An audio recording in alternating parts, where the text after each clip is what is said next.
Hey, ladies, welcome to another episode of the Revitalized Womanhood podcast. I am here today with my newest and dearest almost friend. I swear we've like only known each other for such a short time, but I feel like she's just one of my I'm going to Anne of Green Gables it here, and you're one of my kindred spirits. Oh, We're kindred spirits, right? I love that. Thank you. Thank you for joining me today, and I'm excited to talk all things nervous system because I'm going to be honest with you. I was just telling Teresa that the reason I don't normally come with a bunch of questions, like hot seat questions. I'm pretty good at shooting from the hip and just being, which I am very curious, but when you don't know what you don't know, how do you even ask questions? You know what I Right. mean? So Yeah. the nervous system, I don't know if I'm going to sound ignorant saying, but up until a year ago, I didn't even realize we had, other than when you learn in anatomy in high Just, school what your yeah. nervous system is. I had Mhm. no clue as to how it affected me as a mother, as a wife, as a woman in my daily life, other than that it functions. It's there. I'm alive. I have a nervous system. I had no other knowledge. So, would you just please start by introducing yourself to my listeners? Oh, absolutely. So my name is Teresa Ford. I'm an empowerment coach for women helping to reverse childhood trauma. And that begins in the nervous system? It absolutely does. It's the holy grail of holy cow. I finally have the answers to the test. So, yeah, just a little snapshot. So, I grew up with emotionally unavailable parents. They were essentially, my mom was the epitome of 3 years old. And maybe that's her coming in now. And my dad was about a 12-year-old. And so they were so emotionally needy that they leaned heavily on us to emotionally support them. So that's called parentification. And so then you grow up going, "Oh, I have needs? Wait, what? And everybody else isn't more important than me? What? What? This is crazy talk." And but when you discover why you have always felt anxious or why you have always felt like you have to chop, chop, hurry and prevent the struggle, you have to make sure that everyone else is happy and that whatever is whatever is the pending doom, you're way ahead of it. Like you're just not going to get blindsided. You're not going to get caught off guard. You're always ready, and that's just fight or flight because you had to be on guard as a child with emotionally immature parents. So interesting. My dad was a chiropractor. And That is. and I've heard about the nervous system since day one, and that getting your body adjusted keeps your nervous system functioning properly. However, I did not know my parents were dysregulated, and I don't think they knew it either. I don't think Right. they knew. And so when I discovered how dysregulated I was and how normal I felt being dysregulated, I was like, oh, there's a different normal to be had. There's a calm normal. There's a rest and digest ventral vagal normal where your vagus nerve is just chill and going with the flow and the harmony of life. I didn't even know there was such a thing. Like, you mean you don't have to paddle upstream? You don't have to go against the current and always be the one working harder than everybody else in the room to earn love and feel their value and gain their worth? What? Wow, But which lo and also behold, is it is. uncomfortable. It's an uncomfortable place to realize because when you start feeling these things that Mm, are supposed to be healthy, yeah, are healthy, right? But they haven't been a normal to you. So they feel totally uncomfortable. yeah. They well, and you feel like you're not normal. That's why people spend so much time looking around the proverbial room to see what the differences are in one another. It's like, who's farther ahead than I am? Who understands something I don't? Who figured that out. And where was I when that came into everyone's awareness? Wow. And Right. it really makes you feel like something's wrong with you. Like, I felt for years, I was like 20 years behind what everybody else knew. I'm like, how do they all know this stuff? And it's because they had parents that taught them what to expect when you leave the house, what to expect when you enter adulthood. I had zero handbook. I was like, you tie your shoes and put on a coat if it's cold. Like, that's as far as my understanding of how to care for myself outside of my home went. Like, I didn't have any idea. Oh, you mean you got to go get a job? Like, I mean, I was severely underinformed.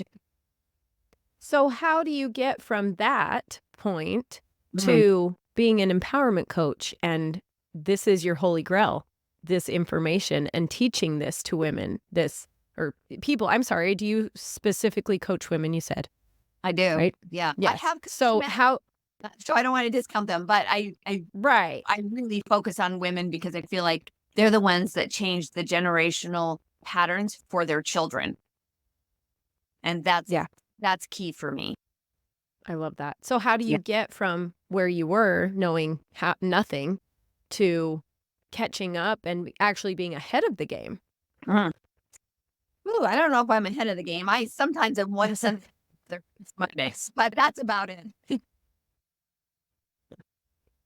You know, I do believe it was a gift. Like, I had an awareness that my parents didn't have. And I think every generation we get a little bit stronger and people are waking up at an earlier age than I did. I mean, I'm almost 60 and I feel like my life is paralleling those of my kids that are also going, "Oh, you mean you don't have to suffer? Oh, so you can have anything you want? Oh, well, yeah.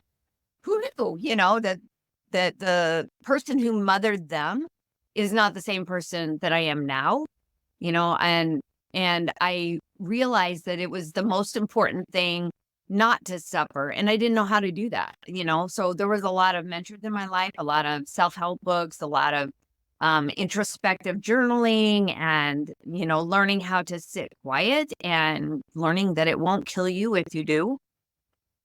Do you feel like you had a moment that you can think back on that was a catalyst to this, like, "Oh, there is a better way." What do you can you remember that moment? I would have to say it was, and I didn't like formulate it into a thought. It's come over the course of the years as they've gone by. But I watched my mom try and sleep deprivate herself. And she was insisting on suffering, insisting on it. Absolutely. That was her call for help. It was her cry for help. And none of us knew what to do with that. So she was like, well, I'm not allowed to sleep. I'm not allowed to have privacy. I'm not allowed to do what I want to do. I have to do what everybody else. I mean, this was, you know, an essence of codependency 10x, you know, of alcoholism, her parents' abuse, her mom's emotional neglect, her dad's physical abuse, and that she just brought it forward with her. And while she did do better than her parents did, she wasn't an alcoholic, but she thrived on codependency. And okay, so I'm going to answer your question in two different ways. One was I didn't know what to do with my mom, like trying to go without sleep and like falling down and the suffering that was involved in I can't allow myself to sleep. I can't allow myself to have my needs met. I was like, okay, you're choosing to suffer, and I do not understand that. Like, let's choose to live. Let's choose to be happy. Let's choose a better life and a better way. If you don't like how things are going, then let's figure out how to make them go in a way that you want. And that was so key for me. And the other thing was when I did ask myself, what is the better way? And that led me to so many things. When you ask yourself a better question, all these answers to the test come in. And so I found moms that knew what they were doing. They had had an example in their life. They were example to me. I spent time with them. You know, our kids were the same age and I was learning how to be a mom through other people. And there was also this one particular author who Her name is Linda Iyer, and she brought humor into mothering that I didn't even know you could Mm. have. I thought it was serious business and that you had to do it right and you had to be perfect and you had to, your kids all had to march to the same drummer. And she was like, teaching her kids music lessons before they went to school. I was like, oh my gosh, there's no way I could keep up with that. But then told these stories of how they were going to pick peaches one morning and the kids have been bickering all day. And finally, they all settled down and were laughing and enjoying each other's company while they were driving in their, 1978 station wagon. You know how the seats used to face backwards out the Yeah. window Oh, before like yeah. seatbelts were a thing? You could roll down the window in the back. And her kids, they had just come back from picking peaches and their kids were laughing and having fun. She was like, finally, on peace and harmony. And she looks in her rearview mirror and the kids are hucking the peaches out the back window at the cars behind them. And I I was knew like, that was coming before you even said it. I have 3 boys. I'm like, I know what's about to come out of your mouth. I'm like, it depends. There's for some normalcy. And this was before the internet, before there was community, Yeah. before there was women supporting women in the mothering world. Um, I think it's really crucial to take a step back and look at what your normal is and just let it be your normal. It's not supposed to be something else. We're not supposed to be perfect. And there is no such thing as knowing how to mother your children even an hour from now, because we're all evolving and changing at the same time. So acceptance, I would say, is probably a huge um, skill set, factor, element. Right. I'm not sure what to call it, but it's so, so powerful for empowering yourself to be where you are. It is what it is. If your house is a wreck and you got 9,000 things on your list to do, just go sit with your kids and play blocks. That's all. Yeah. Nothing more is more important than that. And I think that takes all the pressure off. We're not supposed to run to keep up. We're not supposed to run faster than we're able. We're supposed to sit down and be present. Yeah. And I didn't know that. I thought it was like, oh, busy, busy, but that's fight or flight. So if we're talking nervous system, that's fight or flight. I have to go. I have to be something. I have to earn it. I have to work hard. And that's not true. That's not true. Rest Yeah. and digest We've just is just being conditioned present. ourselves to do Yeah. it. Yeah. And Well, so that's so Oh, sorry. Go ahead. in the presentness, there is no to do. Everything does get done. So I just want to make that clear. It's not like we're sitting there twiddling our thumbs and doing absolutely nothing. The things that have to get done do get done. But when you do it with this pulled back energy of breath, they get done peacefully instead of stressfully. That's the difference. That's so okay, now 3 things. I'm listening and adding these things that I'm like, "Okay, I gotta come back to that. Oh, wait, I gotta come back to that. Wait, I gotta come back to that," because I I don't know how beautiful the universe is to allow me to Mhm. so my women in our community, the Yeah. Revitalized Sisterhood, they have, squads. We call them our firing squads, and it sounds like firing squads. But really, it's because of a kiln. When you fire Mhm. ceramics, it's applying intense heat and pressure to something that changes essentially into something else, right? Ah. Something stronger. Mhm. And that's what these squads are, is to get into like the real nitty-gritty of the deep, dark stuff, right? And I have been sitting in on some of these as kind of a fly on the wall because I've noticed when I am involved, it changes things, right? If anybody is involved in different ways, it's going to change the dynamic because I bring a certain energy. So I've been sitting in on these squad calls as a fly on the wall, no microphone, no camera.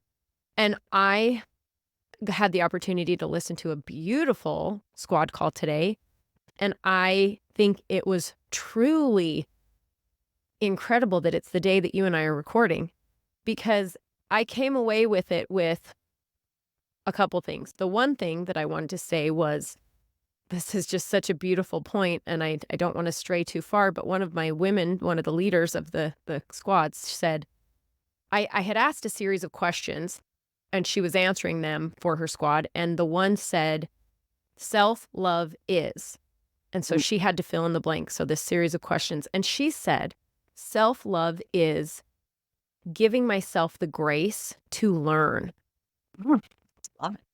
Wow. Oh my gosh, isn't that My powerful? Right. She said that, and she just kinda said it as a fleeting I mean, she said it because she loved it and felt it, but it was kind of a fleeting thing that where and for me, I'm like, "Wait, go back. Go back to that." That was boom. That was so powerful because self-love is allowing that we don't know everything. We yeah. don't. The neighbor doesn't know everything. What's her face on Instagram doesn't know everything. None of us know everything.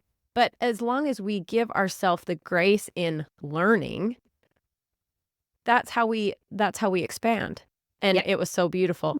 And the next part of that for you specifically is I came away with this and this happens frequently. I've said it to you before. I've said it to a lot of people. This is something that's always so very heavy on my heart is why can't I just shake all the women that I meet? Why can't I just shake them and just have it instilled in them, have it infused into them that they are enough, Uh, that just them being here is enough, is their worth. yeah. They are valuable just being them. Because Yeah. so much of the conversations that I have, and I'm sure you have as well, because that is the environment we put ourselves in to be an empowerment coach. You are helping be a hype girl to other people, right? You are helping empower people who are looking for that. Yeah. And for me, I'm just like, how can we do this? Let's get to the very, very most basic concept of being your best self, and that is your podcast, Coming Home. Yeah. So tell me Yeah. about that. So, Guiding You Home is a podcast based on shutting out the noise and listening to you. Now, the you that I refer to is little you. It's the part of you that is the one that's troubleshooting life because she didn't have a handbook when she left the house, right? When we were really little, 2, 3, old enough to just be aware of our surroundings, we started out life smiling at our parents and they smiled back at us. Like that was our very first idea of what a relationship was. And if we had unhappy parents, then that stopped right away. Like needed a diaper change and they were not happy about that. Your needs didn't make them happy. And so we spent the rest of our lives trying to figure out how to get that smile again. We tried to be cute, overly responsible, overly, uh, clean, overly invisible. We just tried not to add to their stress. And we went without our needs getting met, right? So it's it's really important for us to just know that little us is important. At this point in our lives, we have to go back and reparent the part of us. And that is why there's so many women out there that think that they're not enough because they haven't actually parented themselves, which is what it's our responsibility once we get out of the house and our parents did whatever they could to help us. And a lot of us had really good parents. I realized recently I had good enough parents. I mean, I didn't die. It was good enough. Yeah.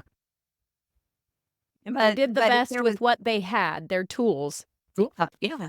But if they didn't have emotional nurturing to offer, then we're responsible for doing that. We need to emotionally nurture ourselves instead of just plowing through life and trying to troubleshoot it all. And so we put on our workout gear and we judge how we look in the mirror and then we go to class anyway and we pound it out and we're not listening to our bodies. Our bodies are like, please take a break. And we're like, no, I'm going to keep going, do hard things because I can do hard things. And now our pride's taken over. It's free. And then we go home and we're exhausted and when we judge our house and it's not what we want it to be and it's not the pristine thing we see on Instagram and we're just frustrated by the whole thing. That is us missing the point of all of it because we had needs every second of the day. Our neurotransmitters are looking for safety every millisecond of the day. So I call this girl up here Control Villa because she's trying to be somebody for everyone. She's trying to look good and have it all. And, I think they started this way back when there was a commercial. I can bring home the bacon. I fry it up in a pan. Something, something look good for my man. Oh, yeah. Yeah, there is anyway. But that's not realistic. It's not realistic. I mean, we are, of course, very capable of doing so many things, and our potential is limitless. But if we're going against ourselves, then we're really not making progress. We're just creating frustration for ourselves. And little us, the one that didn't get the smiles from mom and dad, didn't do the things that she thinks she should have known how to do in an adult world as a 3-year-old, 4-year-old, 6-year-old, 10-year-old. And her parents are like, you should have known that, or you should have done. And we're like, I didn't know. And how do I, and they're quarterbacking us, putting us in a corner. It's, whatever we did is done, and they're not giving us an out. They're not allowing us to make restitution, say we're sorry, just learn from the experience. If we were put in a corner and then we had to spend the next 10 years paying for the crime we committed, which was probably, sticking our finger in the cookie dough, something a kid would do, right? Then that little child is still with us. She got fragmented, pulled apart into pieces in the past. And those parts of her just never got a chance to be developed because there was nobody there to hold her and nurture her through all the big emotions of making mistakes, through her Wow. learning curve, right? We're here to make those mistakes. If we don't make those mistakes, we don't learn. So in the beginning, you even asked me, how do you go from there to here? You make a lot of mistakes. You do. But you give yourself all that room that wasn't given to you in the past, and you make room for it now. It's like, I didn't know. Okay. It's And you not don't put judgment on it. You no don't judgment. shame yourself. It's not a Mhm. bad, it's not a good. It just is It's just what happened. It's like, allowed oh that gosh, now I it know is. better. Yeah. And when you know better, I you do better. I had one of the other gals, she made a very um interesting statement about she was talking to one of the other members in her squad, and she said, "It was interesting when I noticed when I became more emotionally stable, more emotionally strong," she said, "in my Mhm. marriage, I noticed that my husband was able to communicate with me more because he was now not feeling like it would burden me or it would put me into hysterics, you know?" Mhm. She said, I noticed that as I learned to heal myself and get stronger Mhm. emotionally, more emotionally resilient, that he started trusting me with more things that he needed help with or that he needed support with. And she said it made us so much stronger. She said, because before I'm like pinball, I'm just Mhm. pinging off of all these different things. And so what does that look like to anybody that I'm trying to build a relationship with? Like even friendships, even a girlfriend, if you're constantly the one that's falling apart or cannot handle another thing, do you want to be that friend that's bringing something to that person? Absolutely not. Right. That's a burden this person can't handle. So then you become lacking in that department, Mhm. right? You have to look for someone else that can fill that need for you because now this friend's not. So it was really, I thought, that's cool. What a cool realization to have that she could even put it into words that that's what happened. But Yeah. And when you come home to yourself like that, because first of all, we can witness somebody else falling apart and you're like, oh, I can't put anything on them to get my need met. The beautiful thing about your nervous system is that you are the one you've been waiting for. So you don't have to wait on someone else to get their act together. Instead, you just recognize their little self doesn't feel safe. That's why they're coming apart. And your little self carrying all the extra weight of what they can't carry also has needs, and she doesn't feel safe carrying more. It's not her job to carry more. right. So where do And we begin if we have never, like I said, up until a year ago, a year and a half ago, I'd never even known about the work that you do, the processes that you can do. where do you begin after first, like you said, we said allowing it's not a good, it's not a bad, right? Being curious and open to that there's something else. Yeah. Then where do you go? I think for all of us that have extra busy lives and we don't need to add one more thing into them, Yes. it's important to just say, I am feeling negative emotion. That negative emotion is little you. She doesn't feel safe. She feels stressed. She can't meet the deadline. She can't meet the expectations. She can't do the thing that she still doesn't know how to do because it got stuck back in the past. When we notice negative emotion, it's just information. We call it a trigger, but it's just your nervous system being activated. And it's either being activated in a dorsal state where you're shut down, which is also freeze. Like, you know, I don't know what to do in this moment. I'm being blindsided. Freeze is I got a lot of energy going inside, anxiety, and nothing's happening on the outside. I don't know where to go. That's anxiety, right? Dorsal is depression. It's I don't care. I don't know. It doesn't matter, right? And then there's fight or flight, where you're defending yourself or you're running away from something. And our coping strategies come in there that we try and fill the void because of the stress we feel about either, you know, pushing against something that we feel is not good for us or running away from it. So you have fight, flight, freeze, or fawn. And fawn is I will be anything you need me to be so that you remain happy or our relationship, it has no rupture to it. Right. So we fawn all day long. And realizing when you're fawning, like let's say you go out to eat with your friends and they're like, oh my gosh, this dish is to die for. It's so good. And you were like, that was like eating an old yeah. And you're like, that's the worst dish I've ever had. But you're like, oh, it's just so good. That's fun. Great. Right. And there's a lot of that in the world because we're looking for connection and we're looking to belong. Right. So when we recognize that the negative emotion is there, the negative emotion is I don't want anyone to find out what I really feel about it. I don't want anyone to see how anxious I am. I don't want to have disconnect or discord with my loved ones. I am frustrated, upset, angry, bitter, right? There's a lot when you had emotionally unavailable parents in the past, there's a lot of bitterness, there's a lot of judgment, there's a lot of all that going on. And when you notice that those things are happening, you can just take a breath. It's like, wow, okay, that's information for me. You might not be able to process it in that very moment when you're like standing up in front of everybody giving a presentation or whatever, Right. you know.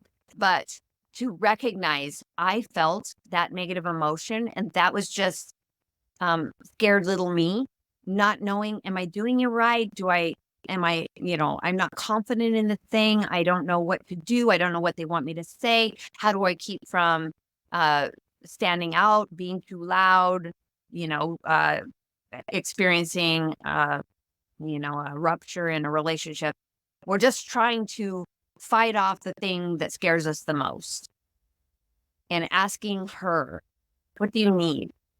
Because she just feels unsafe. And the only thing she really wants is to feel safe. So that's, if you had an emotionally available parent, they would take you by the hand. They would guide you. They would show you how to do something that was hard or scary or new or uncertain, right? But if you didn't have that, you got to take yourself by the hand now. It's like, what do you need to feel safe? Sometimes we need a nap. Sometimes we need a snack. Sometimes we just need to shake it off and just get loose and figure out after that how we feel. But the bottom line is little you is in the past and she thinks now it's still dangerous. It's unsafe. It's unsafe to have someone not like you. Like on the playground, you didn't know how to get that friendship back and nobody was holding your hand through that process when they said, I don't like you. I don't want to play with you anymore. Now if there's just a flavoring, a sense, an inkling of a past experience that you had when you were a kid that you didn't have anyone holding your hand to help you through it, you do that now. It's like, well, okay, so is this really the same exact scenario as it was back then when you were little? Or Right. can adult you, the part of your brain that can think about what you're thinking about, can adult you hold space for that fear that somebody might abandon you? They might reject you. They might unbelong your friendship. And if that's the case, then adult you can help little you say, and if they do, what's the worst thing that could happen? Right. And that helps process the big emotions that we have that little us didn't know what to do with back then. But when we tell ourselves in the body, you're safe. This is not the same situation. And we can do that by getting out in nature and looking around the room and noticing all the colors in the room. It brings us back to center. It's like, this is here and now. It's not back there. It's just similar to back there, but it's not the exact match. And then we can really start to feel that high negative energy just kind of drop and simmer down. Because really, as an adult, we do have the handbook. We've had enough life experience that we know that something is or isn't real, that it will or won't harm us, right? Logically, we can do that, but the body doesn't know that. So that's why we take the time to say, what do you need? You need to have a conversation, phone a friend, you know, say a prayer, get a snack, take a nap. Naps, sleep, it's the best reset ever. It'll reset your nervous system super quick. So it might have just been a really overwhelming kind of day, and you just need a 10-minute reset, you know? So that's where we Which start, right where we're which at. I'm coming back to this common thought of the hustle, right? I'm coming Mhm. back to this women feeling like they constantly have to be meeting these expectations like you're talking about. We're always go, go, go, do, do, do.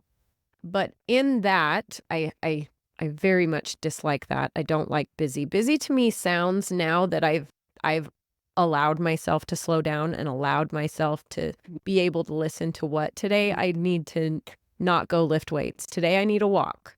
Today I didn't even go to the gym. Today I needed to just hang out with my baby because he's not feeling well, right? So it's being able to just be in the moment. And if you're not able to be in the moment, you're not going to be able to check in with yourself. You're not going to be able to reset. You're not going to be able to. So the whole concept of it's a vicious cycle really because we're going and going and going and doing and doing and doing because we're trying to prove our worth and quantify our value. But all the while we're destroying little Gina. We're telling ourselves that we're not worth putting time into. We're not worth listening to. So you're trying to quantify your value to other people Yeah. while diminishing your value to yourself. Yes. And it all starts up here, right? We're just capturing what we think is supposed to happen, the way we're supposed to do it instead of listening to how would you do it though? How how do you want to live your life? I was in fitness for 16 years and I taught hormonal fat loss, and your hormones are part of the nervous system. So what you think about, if it's a negative thought, it triggers your nervous system to send all these neurons out into the body that says, scary, scary, danger, danger, watch out. And your body just wants to store fat. It just wants to go, oh, this isn't safe. So let's say we're unfit and we're like, I want to get fit. But our fear is we've tried everything. Maybe we won't do it this time either. And so we already have this idea, this mental platform from which we're trying to improve ourselves, but we don't give ourselves the chance because we've already decided that we're not accountable. We never finish what we start. We've tried everything, nothing's worked. We're probably broken, and then it's cookie cake ice cream, and who knows and who cares, right? It's just Yeah. there's that. It's already there. It's already embedded in our minds, and so our body's like, scary. Another workout program is going to be awful. We're going to be the fat girl in the room. We're going to suffer by comparison. We're not going to be proud of ourselves, and we're going to go in there and hope that our spandex do the job and hide the thing that we are ashamed of, They you know, don't split in half. hide the dimples or whatever, you know. So in fitness, I was always trying to get my clients to just be here with me now. So I would always take them one-on-one first before I put them in a semi-private training session. And I would get their minds prepared, you know. And so I was like, okay, we're going to get on the floor. Hadn't been on the floor in like a decade. Right. So that was a scary moment. And they're like, oh, I haven't been on the floor. I'm sorry. Like, you know, and they go into that backpedaling mode, fight or flight. Nervous system's like, not safe, not safe, you know, because they're looking at me and comparing themselves. I'm like, I was like, by the way, did you know I lost 8 dress sizes like 8 years ago? And I would tell them, it's like, this is where you start. Fit people Yeah. weren't always fit. They went through the process and took a chance on themselves and stayed in the moment, because if you can get unfit one meal at a time, you can get fit one meal at a time, and you do that in the moment. You can't worry about the 6 months that's not here yet, but 6 months is coming one way or another. And what you do every moment changes what 6 months looks like down the road.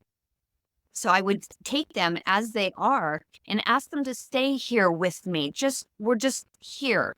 And then I would ask them to do a push-up and talk about panic attacks. Oh, yeah. No, I can't do push-ups. I can't do push-ups. I'm so sorry. I'm so sorry. I can't do them. It's like, we're on the ground. We're already here. And we're only going to do one. And it's only a push-up. It's not a push up and down. So we're going to like get on our tummies, and we're going to put our hands right here. And on the count of 3, we're going to just push up until our elbows are straight and our knees are on the ground. And they're like, okay, I think I probably can do that. It's like, great. And they go to straight elbows like, yeah, you did push-ups. Oh my gosh, please go home. Tell your family and friends you do push-ups, because Yeah. one is one, and that's progress. And that's where that is like this metaphor for staying with yourself. Stay here. Don't go out there. You're not trying to perform, be accepted, be enough, be worthy. No. Right here. In the breath it took you to straighten your elbows. You did. You know? I love that, because it's apples and oranges always. And we should know that as adults. We should Mhm. know that, and we don't.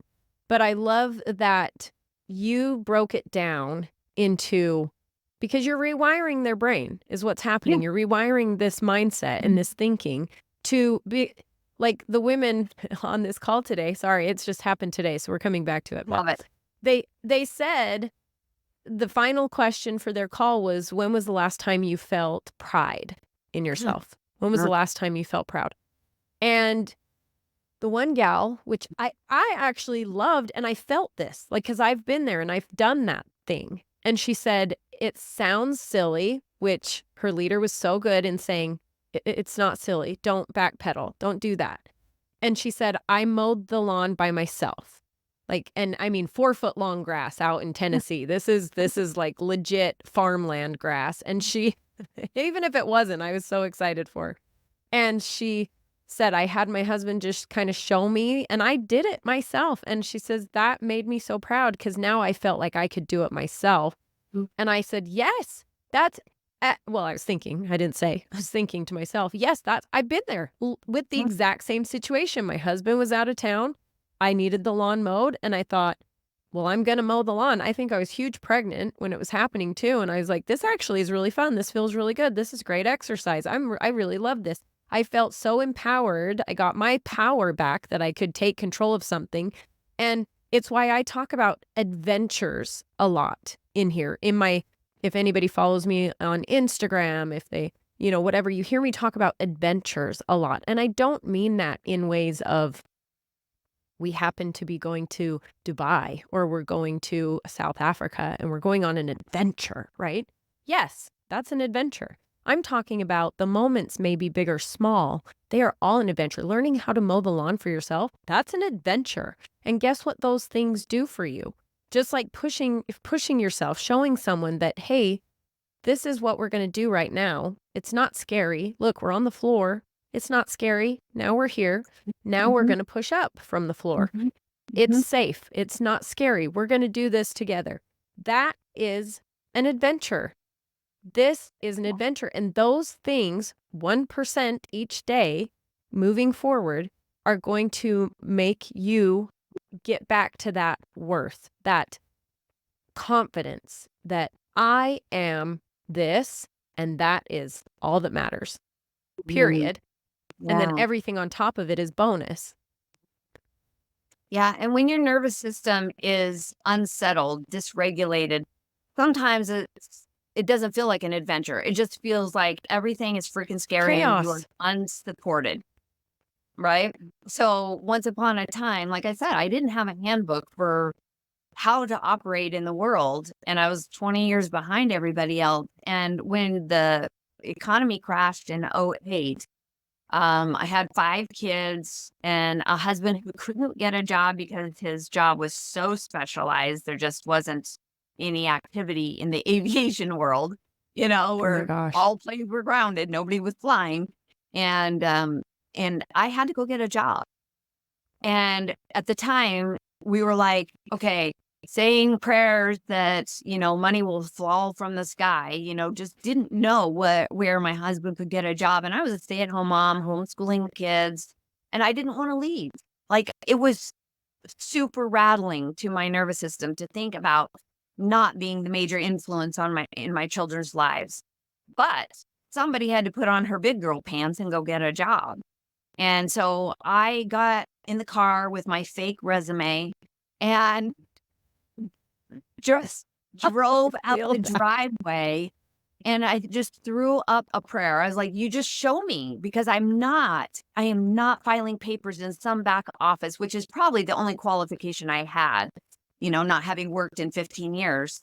And, things had evolved and the internet had come out and I knew nothing, right? And so I was like, "You're gonna show me where I can get a job, where I can expand and be of, some sort of use to humanity." And a little thought in the back of my mind popped up. It's like, go check out the gym at the end of the street.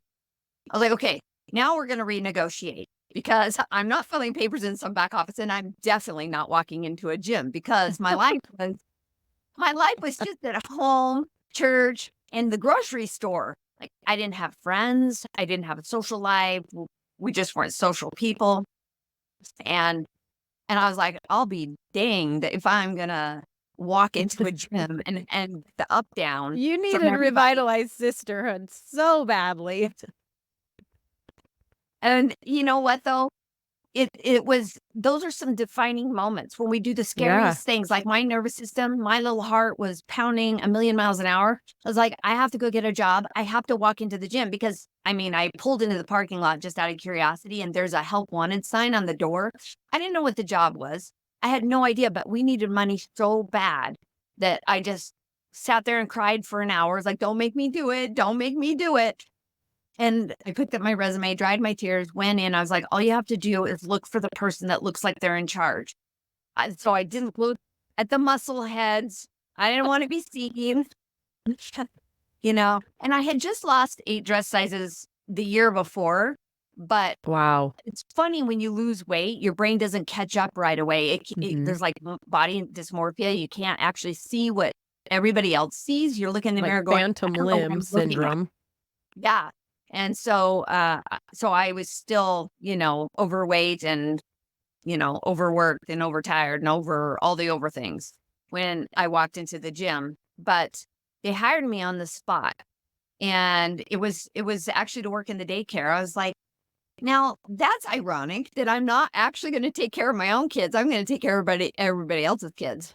But it was like a foot in the door. And I just kind of want to open up this idea that when our nervous systems are rattled, more often than not, we'll backpedal and we won't engage in something that seems like it doesn't make sense. But we were in such a desperate place. I was digging for food out of the dumpster trying to feed my children. Someone had to do something quick. And so I was kind of pushed into this. But it's also been um, such a great gift because I was able to move from the nursery into the sales at the front counter within a couple of weeks. And then I watched the trainers bore their clients to death with one more rep. And so I was like, gosh, we should play and be kids. Cause that's, I was still emotionally immature. So we should run and play and have fun. And so I got my personal training certificate and I started as a personal trainer. And I never ever had to look for clients because what I discovered was that there's way too much serious going on in the world and people's nervous systems were shot. That's why there's coping strategies to just eat anything that's in sight and to go outside the marriage or to use substances. And we're just not getting to the root of what it is our nervous system or little you needs. So when they would come to me, I was like, we are having contests. I was doing everything with them, right? It was with you, not, Right. okay, all right, look at the watch, count the reps, write it down. Yeah. See you next week, I was like, let's run and play. How about tag? You're it, go. And we would run and play and have fun and laugh so hard. We didn't even know we were working out, right? But that's where I started. And the emotional growth, the maturity that was happening to those underdeveloped parts of me that didn't really get to be a child because I had to hold space for my parents' chaos. There was something about getting in that space that was so healing and nurturing for me. It was almost like I got to be a kid again. I got a do-over, even though I thought it was the worst thing that ever happened. I thought my life was imploding. And if your nervous system thinks that something holy cow negative is going to happen, we'll backpedal. We won't go near it. We won't allow ourselves to have a new experience that's going to open our world, open our eyes, and just create this trajectory we didn't even know was possible for ourselves. Right. So when you take care of little you, and I didn't know this back then, so I did it the hard way, but I'm telling you now, if you take care of her and you find ways to be present, anything that feels like a sense of flavoring or a hint of the past will feel unsafe now as you're trying to expand and do bigger things and grow and put yourself out there in ways that are healthy and vital for your development. We have to make sure that we feel safe to do stuff like that. And when we do feel safe, it's in increments. It's like baby steps. They're still steps. They're still going forward, even if they're baby. But you feel safe now and you take a step and then you got to reset and re-regulate that nervous system. It's like, we're safe. I'm with you. We're doing this together. I'm holding your hand and we take another step. And that is how we expand into the world if we didn't have emotional support as children. Well, and that's a really important, I don't want to just go past the baby steps. That is such an important part of understanding that this is the journey. It's baby steps. You don't just go from sitting down to a piano to playing a masterpiece. You have to learn how it goes. And I had this exact conversation with my leader today. And I said, when I was saying, how do I make these women see that they're worthy? How do I do this? What is my messaging off? How do I make my messaging more clear? And she said, your messaging is fine, but you are going to have to say it every day because we have to take it a bite at a time. You can't just expect someone with low self-esteem, low self-worth, someone like that to all of a sudden they sit with me for 5 minutes and I'm like, you are incredible. That's actually jarring for people. My assistant who is, this is back when we were going through the Enneagrams. But anyway, I learned that I give compliments so freely. It's not because they're not genuine. I just truly see it and I want to express it. I want to share it. But for people that aren't used to accepting compliments, aren't able to see themselves that way or love themselves that way, that's jarring for them and that's uncomfortable. So if you've ever said something to someone and they kind of go, thank you, instead of thank you. I appreciate that. I worked really hard on that. It's like you have to understand that it's a process. And that's for me too. I know a lot of people that have my same kind of gifts and traits and personality that it just seem confident and sure of myself. And Mhm. I'm over here like, are you kidding me? I just read The Mountain Is You and it destroyed me. Yesterday I read chapter 7 and I'm on this walk with my baby and I'm like, oh, it's going. But I sent a Marco to my friend and I'm like, this just happened. And I'm so proud of myself because I didn't allow for this person to take me back to feeling that shame that I used to feel when I was a teenager. Do you know what I mean? Like I Wow. advocated for myself and said, absolutely not. This is a line. This is a boundary. I absolutely will not allow this. I've already done this work. That was Yeah. hard to do. I will not go back there. And I was like, oh, phew. Like, your nervous sweats and everything, but it was I did that. It's it's all of us are going through something, and that's back to apples and oranges. It's Yeah. all apples and oranges.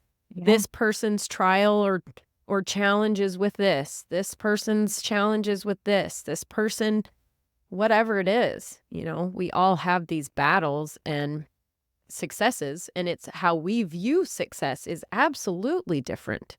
So, how we view each other's success is different. It's apples and oranges, my friends, apples and oranges. Yeah. So, I'm gonna get to a question here. Okay. Um, how can tuning into our body's signals help us better manage stress to prevent burnout? Because burnout is one of my soapboxes. I will, by dang, help women see that what we're doing to ourselves, running ourselves into the ground is. I shared actually a very, very vulnerable story about losing my son on a cruise ship. And Mhm. I actually didn't lose him. I had put him in the kids club 20 minutes beforehand, before getting to Uh, the cabin and saying, "Where's Locke?" And Rick going, "What do you mean he went with you?" And me saying, "No, he didn't." That was a moment that I'm like so embarrassed about, so Yeah. ashamed of, but Yeah. Go back. identify as completely. The day had just added up into burnout and I couldn't process it.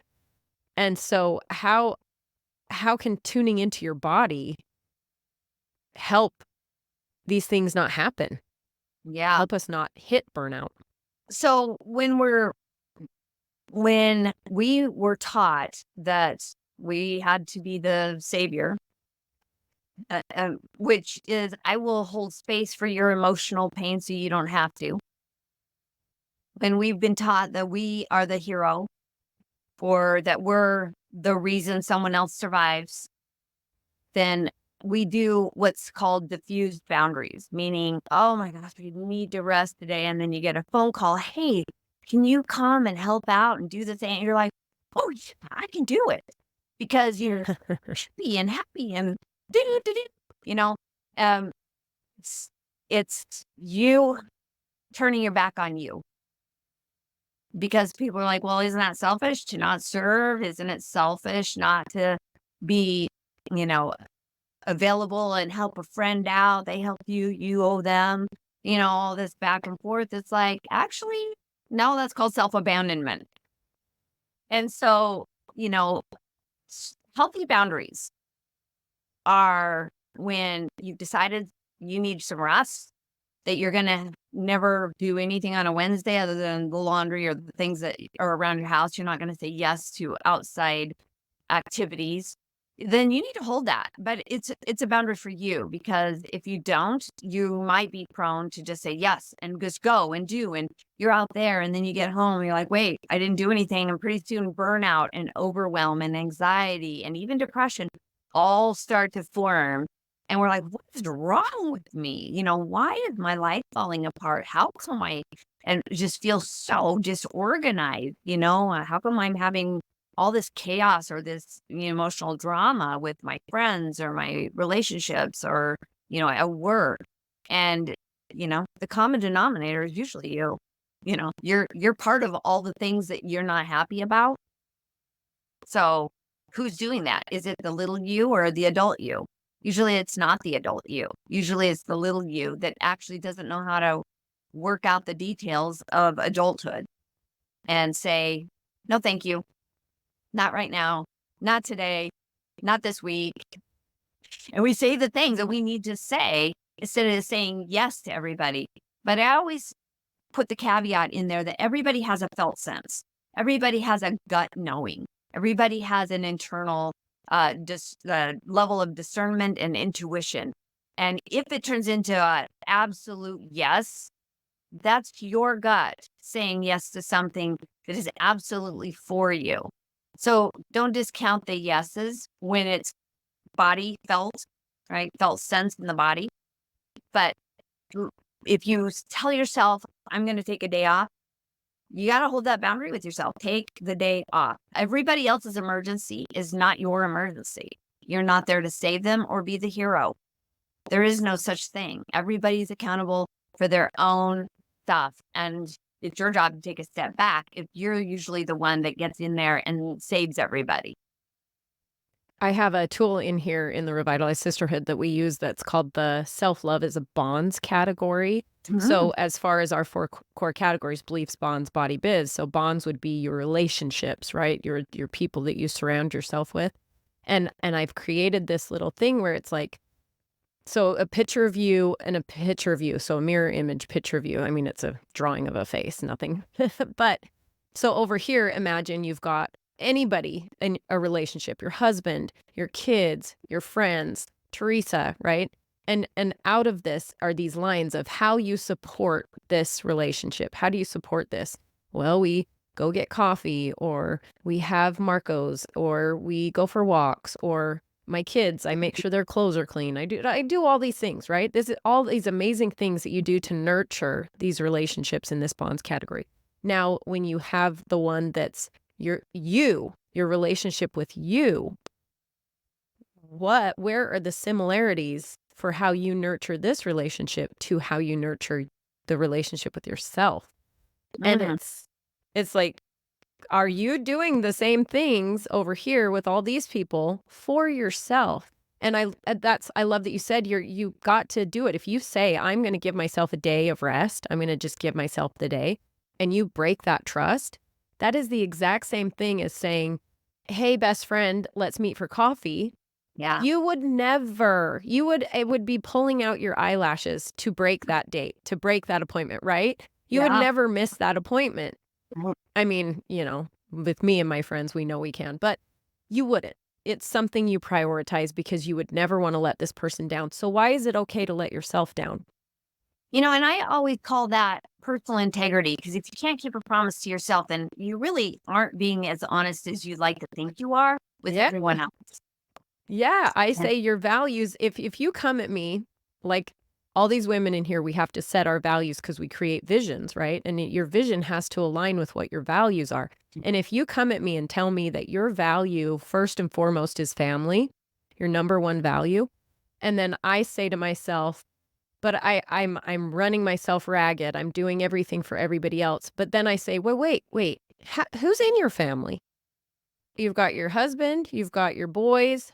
Oh, who's this fifth guy over here? Me. I am in my family. So if you come at me and say that your number one value is family, but yet you are doing all of these things that take away from you, and you do not have trust in yourself, you do not have self-love in yourself, you do not have, then you're not in integrity because you're not putting value in your family. right. Well, and we've heard it a million times put the oxygen mask on you first and everyone else Yeah. second, right? You've got to take care of you. And so I like the analogy of, how you take care of and support all these other people. What are you doing that's similar to support you?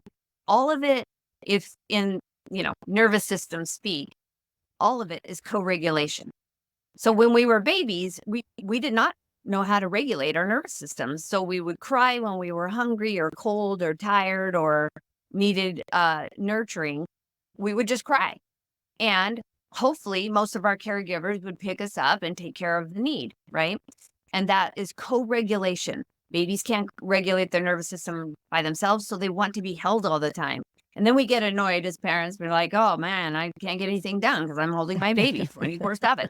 But that baby, all that they know is co regulation, is skin to skin, is like, I need to be held. That's co-regulating their nervous system.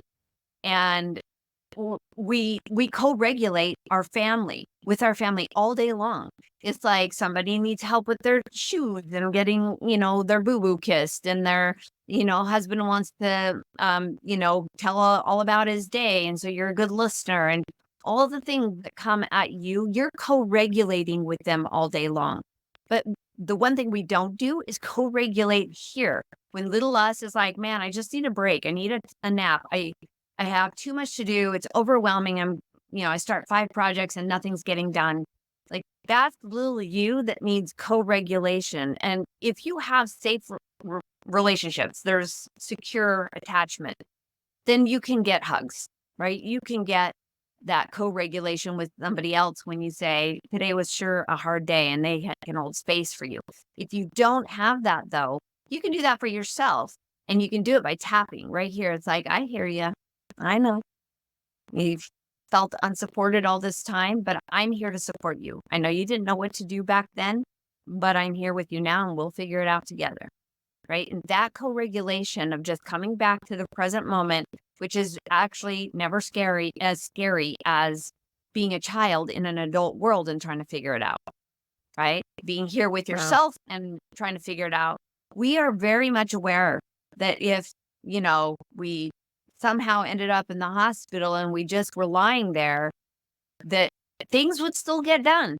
Like, people would still go on with their lives. And we have placed way too much importance on our nurturing and co-regulating of everybody else, but we don't spend the time doing it with ourselves until we're incapacitated somehow, right? So don't wait till we're sick. Don't wait till we're, cooped up and we can't get out and do what we would normally do. Be here with you now. And one of the ways that I keep myself regulated is even in the car. Humming resets the nervous system. So just humming to myself. And when you hum, you actually can't have a whole bunch of thoughts going on at the same time. So you pick a low tone and just hum. And you will find it's just mesmerizing to hear yourself hold that tone for as long as you can, then take a breath in and do it again. And you find that regulation in the here and now, and you start to slow down. You start to not worry about the traffic around you as far as who's using their blinker and who's not. We're just all of a sudden we become very, very present. And that is co-regulation here. So, and then one other thing I've found that is so interesting for co-regulation is if you need some quick breath work, you're like, man, I've got 3 minutes before I go into my next back-to-back meeting. You can actually do some breath work, and it looks like this.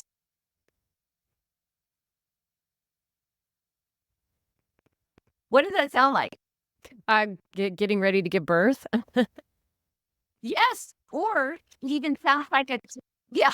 It also sounds like a child that's coming down from having really big Oh, emotions. yes, it is. Right? You're right. It's Like, them when they've had this tantrum and they're yeah. Yeah. Yes. Oh my And they're gosh, you're so right. And you're holding your child, co-regulating with them, and that is the sound they make through their breath when they're co-regulating with a safe human, Mm. right? With someone they trust. And we can actually co-regulate with ourselves because now it's the inner child doing that breath work in a safe space with a parent that's going to allow it and hold space for all the big emotions. So a lot of times we think, I have to shut down my big emotions. I can't get all upset about it. I can't show anybody I'm angry. Saying I hate you is not a nice thing to do. We should shut all the stuff down. But in a safe space with you and you can actually have those big emotions. It's normal. It's natural. We've never had an emotion we can't name. So Right. have the big emotions that weren't allowed in your childhood. Have them now. Throw a tantrum. Remember the movie Julia and Julia, or Julie and Julia? Yeah, Yeah. of course. Yeah, with the Julia Child. Yes, best movie ever. Where she is trying to cook a dish and it doesn't come out right, and she just throws herself on the ground and she's just, crying, throwing a fit. And her husband's in the other room going, dude, keep it together. Like, what are you doing? and she just throwing a fit. And I was like, I can't tell you how many times I felt like doing that, but I didn't because it wasn't allowed in my childhood and I wouldn't allow it in my adulthood. It's like, I don't want anyone to see me do that. But gosh darn it, we deserve to have a come apart once in a while. When the emotions are big and the burdens are heavy and everybody needs our attention, there's nothing left for us. Just have a meltdown. Just Yeah. kick and scream and cry. Crying doesn't last forever. Oh, but Wake it feels so up. good too. Let it happen. Feels so Give good. And yourself we all that have a space. car. We all have a car we can shut ourselves in. I mean, if you live somewhere like we live, there's plenty of space to go for a walk and have Mm. a little scream at the sky, whatever you need to do. Yes, I talk yes. to myself. Like, I legit talk to myself. Something was bothering me yesterday, and I Mm, had just gone through the quick quack car wash, and I was outside of my car wiping it down and wiping the tires, and I was having a conversation with myself of what those thoughts that's like, I should have said this, or this is what I would say, or, yeah. those kind of things. And Mhm, then I'm done. I'm done. mhm. It's like, I fine. love I love that example because not everybody can be done. So that is a fight or flight response. So the fight is I'm going to continue to battle and defend myself. And that is your little inner self doing that. She just wants to be heard and seen and validated and be completely understood. And that's what's going on is the battle to be understood and validated and seen fully. Right. So when we go down that rabbit hole, it leads to more negative emotions because we feel helpless to resolve it. It's in the past and we can't bring it up, or you look like the drama queen. You like all the things that are going on in your head. Controlzilla, she's trying to control the narrative that she has no control over because you can't change other people. You can't make Yeah. them understand you. If they don't have the capacity to validate you, then you got to let it go. And so re-regulating in that moment and being in nature, watching the car, doing something other than dwelling and focusing on the thing that you can't control, that's a never-ending rabbit hole, and your nervous system never recovers. It doesn't come out of fight or flight and go into rest and digest when we focus on how we feel powerless. But when we feel empowered, it's like, not mine. They're having a bad day. They're having a bad life. Let it go, right? I call it a snake. It's like if you pick up a stick, you thought it was just a stick, and it turned out to be a snake. You going to still hang on to it? You Right. get bit every time you pick up that snake. That thing you can't control, that person that's driving you nuts, you cannot change them. It's a snake. Oh, and it's Sit gonna pull down. you in even deeper. Set it down. But Set it it's down. I love that. That's such a great way of identifying that in your brain and picturing it because yeah. I was just going to say, but you said it. You just said it before me, how beautiful that taking back your power. It's so empowering once Mhm. you finally realize. So this is, I hope I don't call this out. Well, I'm not going to say specifically. So this individual, it was interesting to me that once I finally realized in all of the years something clicked, and it was probably because I was learning that I don't have to take on someone else's emotional baggage. It's not mine to carry. I can Right. be here for someone and I can, empathize, but I don't have to take it on myself. I don't have to create my own anxiety over their anxiety. Right. Anyway, so it was interesting to me that once that finally just clicked into place, like those it's just like Yeah. those wheels turned and clicked into place. I was kind of seeing this person's inner child. It was Mhm. all of a sudden my 9-year-old throwing a Mhm. tantrum. This adult person Yeah. I was now viewing as my 9-year-old, and it helped me realize I can process this because that's all that's happening right here is a 9-year-old tantrum. And I know how to do that. I have a 9-year-old. I know how to respond to that. I'm not going to react. Mhm. I'm going to let it happen because it's not mine to control. And it was so empowering to me that was the case, because normally it is. It's mine to a codependent would think I have to make you happy. I Yeah. have to fix this for you. Let me do this for you. And gosh, it's taken so many years, but when that weight was finally lifted off my shoulders, it was, and that's again, yesterday, what was going on was I wasn't going to allow something to go back to that little Gina that I'd already done. I'd already helped her through, right? Yeah. I'd already done the work through. I'd apologized for allowing her to feel shameful. It's, and do you know what's interesting is so many of the things I think that we struggle with is when we don't allow ourselves to realize that the emotion that this other person that we're in this situation with, it's because of a belief that they have. It's not a truth. It's not fact. It's not unanimous. The whole world believes this thing. It's like, say, because a lot of this in Utah is growing up LDS, right? Growing up with this religion and being young, and if you're not exactly what they want you to be, there is a lot of shame that you go through with that. And anyway, so a belief system is not a fact. It is not a truth. So someone else can believe something that I don't believe, that it's not my truth. But because they want to put that on me, I have to now take it as a truth. Mm. And it's like, no, it doesn't. That is their belief. It is just something that they've told themselves enough times that now it's a truth to them. And usually, if it It's not doesn't feel mine. good to you, it's born out of fear. Right. Oh, So, yeah, yeah. yeah. But So I will tell you that when our nervous system is dysregulated, like, oh my gosh, if I'm not like this, then that bad thing's gonna happen. If your nervous system is dysregulated and we start to develop a story during that time of a dysregulation, and that is how these false beliefs begin, is that we develop a story in the middle of being dysregulated. If you're regulated, there's nothing but love, like love, and we're all connected, and it's all good, and we let go of the things we can't control, and we allow, put our trust in God, and we, have faith that our path will open in perfect timing. Like, we have all the good stuff going on. But if we're dysregulated and we develop a story in a state of dysregulation, it's missing truth. It's missing the love. Love and truth are the same. And if it's not fully true, it's going to have a negative connotation. We're going to feel the negative emotion of it, because it's a thought first. And then the meaning is either from fear or love. And then it turns into an emotion to let us know how far into the scale of fear and love it is.